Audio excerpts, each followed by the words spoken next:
Hello मेरे प्यारे दोस्तों, जैसा कि आप लोगों को पता है कि बिहार में मतदाता गहन पुनरीक्षण के तहत मतदाता सूची का जो है ड्राफ्ट लिस्ट 1 अगस्त को जारी कर दिया गया है और 2 अगस्त से इस वोटर लिस्ट पे जो है काम चलेगा आपत्ति का।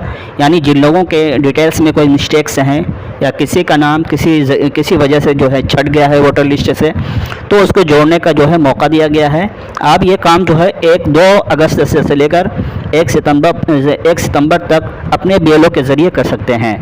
तो इसमें जो है एक बात ये सामने आ रही है कि कुछ लोग कंफ्यूज हैं। कमीशन ने जो डॉक्यूमेंट्स मांगा था सभी जमा कर चुके हैं और कौन जमा नहीं किए हैं इसको कैसे जानेंगे, इसको कैसे पता करेंगे। तो इसके लिए एक छोटा सा प्रोसेस है। तो सबसे पहले जो है आपको अपना गूगल ओपन करना है। गूगल ओपन करने के बाद जो है आपको यहाँ पर सर्च करना है voters.eci.gov.in लॉगिन। तो यहाँ पर जो देख रहे हैं आपके सामने एक लिंक आएगा, इस पर जो है आपको टिक करना होगा। तो चलिए करके देखते हैं। इस पर जो है क्लिक करने के बाद जो है दूसरा पेज खुलकर आएगा। यहाँ पे शो कर रहा होगा वोटर्स, इस पर आपको टिक करना है दूसरी बार में। तो चलिए करके देखते हैं। उसके बाद जो है आपके सामने एक और पेज खुलकर आएगा और यहाँ पर जो है एक लिंक आपके सामने रिलीज़ होगा। उस लिंक पे आपको टच करना है, search your name in draft roll, इस पर आपको टिक करना है। तो चलिए करते हैं। उसके बाद जो है दूसरा विंडो खुल के आएगा, दूसरा पेज खुल के आएगा। तो चलिए इसमें क्या क्या है उसको देखते हैं। आप देख रहे हैं यहाँ पर है search your name in draft roll. तो सबसे पहले यहाँ पर ऑप्शन दिया हुआ है डिस्ट्रिक्ट का। सबसे पहले आप अपना डिस्ट्रिक्ट का चयन कर लेंगे। उसके बाद जो है यहाँ पर अपना ईपिक नंबर डालेंगे, ईपिक नंबर, और उसके बाद ये वाला कैप्चा जो है इस बॉक्स में आपको इंटर कर देना है। उसके बाद जो है लास्ट में आपको मिलेगा सबमिट पे आपको टच कर देना है। ये करने के बाद जो है आपके सामने 2 तरह के मैसेज प्राप्त होते हैं।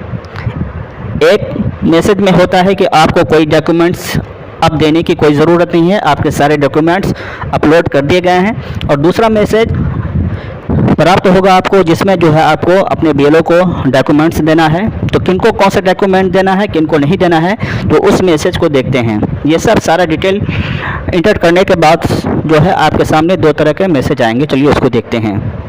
पहला मैसेज होगा आपको, एक मैसेज आपको ये प्राप्त होगा, यहाँ पर जो है सबसे ऊपर जो है आपका यहाँ पर अपना नाम दिया हुआ रहेगा जिसका ईपिक नंबर आप डालेंगे। उसके बाद जो है एक मैसेज रहेगा, आपका नाम 1/8/2025 को प्रकाशित प्रारूप निर्वाचन सूची में शामिल है। ये वाला मैसेज रहेगा और इसके आगे कुछ नहीं रहेगा। और उसके बाद जो है यहाँ पर एसी नंबर दिया हुआ रहेगा और नेम दिया हुआ रहेगा, और उसके बाद पार्ट नंबर और नेम दिया हुआ रहेगा, और यहाँ पर जो है आपका पार्ट नेम दिया हुआ रहेगा और सीरियल नंबर यहाँ पर सबसे नीचे दिया हुआ रहेगा। तो इसका मतलब है इसमें अगर सिर्फ इतना मैसेज प्राप्त हो और आपको अपने बीएलओ से संपर्क करने को नहीं बोला गया है, तो मतलब यह है कि आपका सारा पेपर, सारा डॉक्यूमेंट्स बीएलओ के पास जमा हो चुका है और बीएलओ ने आपका डॉक्यूमेंट्स अपलोड कर भी दिया है। और दूसरा मैसेज चलिए देखते हैं, जिसको कुछ डॉक्यूमेंट्स जमा करने की ज़रूरत पड़ेगी। उसके बाद दूसरा मैसेज आपके सामने ये होगा, देखते हैं उसको क्या है। सबसे पहले जिसका आप ईपिक नंबर डालेंगे उसका यहाँ पर नाम दिया हुआ रहेगा।